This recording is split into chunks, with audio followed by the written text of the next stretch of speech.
Hey everyone, so I got some coins from a recent coin show, and actually these two coins right here are from last month's coin show, actually 2 months ago. I ended up just not posting the long video I made, just things came about so I never posted it. But this is a very, very lovely toned Mint State 64, Morgan silver dollar. Has a little bit of that kind of pocket wear you see, kind of when you hold it at this lighting.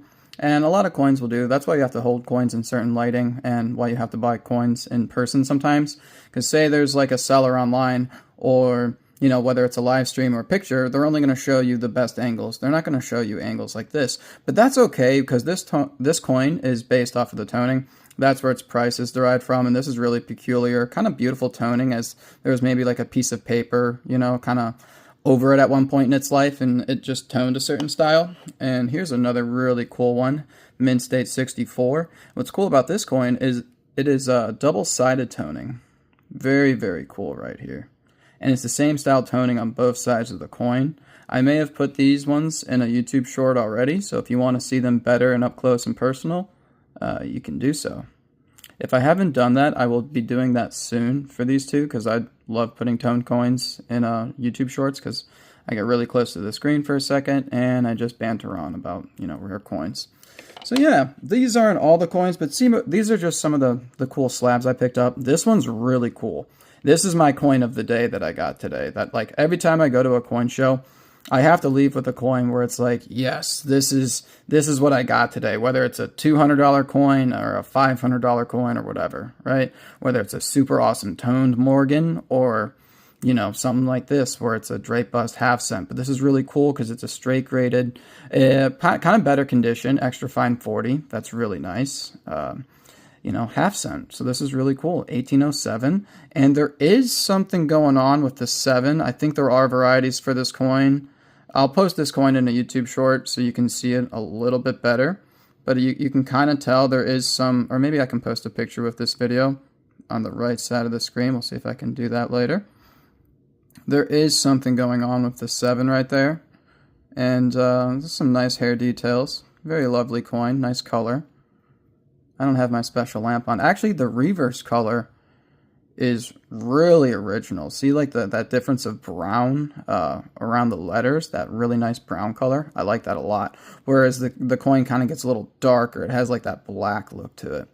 So I'm not using any kind of special lighting right now, just my lamp, or my basic lamp. I have like that nice ring lamp that I use for kind of making coins pop, and you can see all the details in them. And here is a cool one. This is a 98.0, so in a Mint State 63. Pretty good price on this one. I think just over the bid price. The reverse is really nice. Like the reverse is screaming like 64, 65, all, well, maybe not 65 when you see it above the eagle. But 64 nonetheless. And it looks like we have some die cracks or something going on down there. A little bit of rim toning. Got some slight toning going on in this, so that's nice to see. Very, very nice coin. It's awesome. I love soapbox holders. I don't know about you guys. And this lighting probably isn't the best. When you do see this coin in person, it just looks spectacular. Very great luster and all that good stuff. Pretty clean looking coin though. You know, a couple hits here and there, but for a 63, I think it can go for a 64. I always say that, but that's why I buy the coin, because I think it looks better for the grade that it's in. And then this is cool. So this is a Proof 69 Cameo Type 2. This is a near perfect coin if it got the Ultra Cameo, and if it got, of course, the 70, this thing would probably go for bonkers money. But for this to be the Cameo, it has to have two things. The white frosted devices, so all the details, so the face, the letters, the numbers, and then same thing with all the details back here. And it has to be very, in the fields, so the blank spots of the coin, they have to be very mirrored. See how you can see my camera's reflection as I'm going away from the camera? Or the coin's coming away. You can literally see my reverse, or you can see my picture in it. So it has to have that. Now the difference between that and a deep mirror proof, like I'm assuming it's just the farther away it goes, the more deep it is, or maybe it's just, you know, it has to have more reflectivity, I would imagine, to where the mirror is like, I don't know, just think of like old-fashioned mirrors, how they probably had in the medieval times, how they were kind of hazy. and to where they are now, you know, you can go buy a perfect mirror at the mall or whatever. So I'm guessing that's what it is. Anyways, enough about mirrors. Here's a pretty cool coin that I got for like 135. I'm pretty sure pretty much the bid price. So this is really cool. Kind of hard to see because the slab is old. This is one of the older holders from PCGS. It's not an old green holder, but I'm pretty sure it came pretty close to after it. See if we can get it to it's hard to focus on a coin when it's when the slab is all scratched up. But for a mint state 62 to get a Barber, any Barber coin, whether it's a quarter or $half dime, for like just over $100, that's a pretty sweet deal in my opinion. And I don't have a Barber dime currently in a mint state condition, so that's pretty sweet to get a 62 for just over $100. I should send this off to get, you know, if I don't flip it or sell it really quick, if I want to keep that long term. Maybe if I still have it for my next upcoming PCGS NGC submission, to try to just get it reholdered, you know, from PCGS. And you're like thinking, like, why did I buy a 1922 in a mint state 64? I think I paid like 70 or $75 for this because it is hard to tell on camera, and the camera does pick up a lot of all those like little finer detail scratches, or like pocket wear. I call that stuff pocket wear. It's not scratches. That's like throw the coin in your pocket for a day and that's what it'll look like, just slight minor rub. But this coin pops so much. It truly does. There's a little bit of toning that's going on across the entirety of the coin, and especially by the letters and some of the hair, the tiara. So I really think it makes it pop, and it's just this light like haze toning going over all of it, which is giving it this really nice eye appeal. If you were to see this coin in person, you'd be like, yeah, I'll choose this 1922 piece dollar in a mint state 64 over 90% of other coins in that same grade. So there is this particular reason why I bought this one.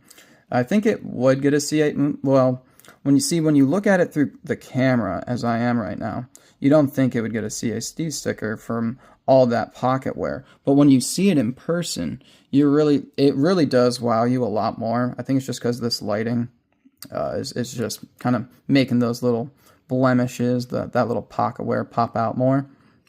But when you see it in person, you actually are impressed by this coin, I would say. It has a lot of nice things going for this coin. Pretty nice looking feels. That kind of like that matte silver look, which is kind of cool, that you see on some piece dollars. And then this one is just an old green holder that I got for a pretty good price, for $50. So it has nice kind of gold toning to it, and it's a mint state 63. And if you can try to point out why it's a 63 over like a 60, 4 or 5, be my guest. I mean, yeah, I think a lot of times they look right here in the blank spots in the fields, and they just see one or two tiny little dings. They're like, okay, automatically a 63. It's automatically going to have a flat strike right here. All of them do, even in mint state 66 condition. But honestly, I think they graded it a 63 was just because of the toning, and I think the toning can sometimes hide the perfection of a coin. So I think that's what's going on here. I think because of the toning, it kind of gave it a more of a dull look to it. I don't see any reason to why they would have net graded it. I mean, maybe you can. Maybe I'll put in a YouTube short. It is kind of hard to focus on this one. I mean, yeah, maybe it's a little bit more of a flat strike than others are. I'm trying to think of what could be the only reason. There's a little bit of rub right there, which is why it's not focusing on the feathers. But the feathers are there in good detail. So, yeah, it could be a little bit of rub or a little bit of a flat strike. But the fields are relatively pretty nice. There's a little bit there, but nothing to where it should be a 63, in my honest opinion. And you're probably like, oh, you just talk up your own coins all the time. I always say that, but I just, I buy coins because I think they look nice for that. I don't buy a mint state 63 because it's in a 62 condition. I buy a 63 because it's likely to be in a 64 condition. If that makes sense. But anyways, I hope you guys enjoyed the video. I'll put some of these coins in YouTube shorts most likely. And this is my happiest coin for the day for the purchase because got it for a very good price. And, it's like how many other coins are out there in a soapbox holder? How many other half cents in an extra fine condition are in a soapbox holder out there? Probably not a lot. I mean, I don't know. People crack them out all the time, and there's the thing. When you crack them out, there's no... All it does, in my head, I think in the future, it makes this price go up. Whether it's 5 years from now or 20 years from now, there's going to be less and less soapbox holders. They're not making more of them. So I think saving them could be a good strategy, perhaps, because people are going to want them. People are going to try to put maybe typesets together in a soapbox collection. And it's just going to be one of those rare things where maybe half of them that were ever made got cracked open and, and sent to PCGS or NGC or maybe even back to Annex. I don't know why you do that, but unless there's like a crazy, crazy price difference if it grades up a bit higher.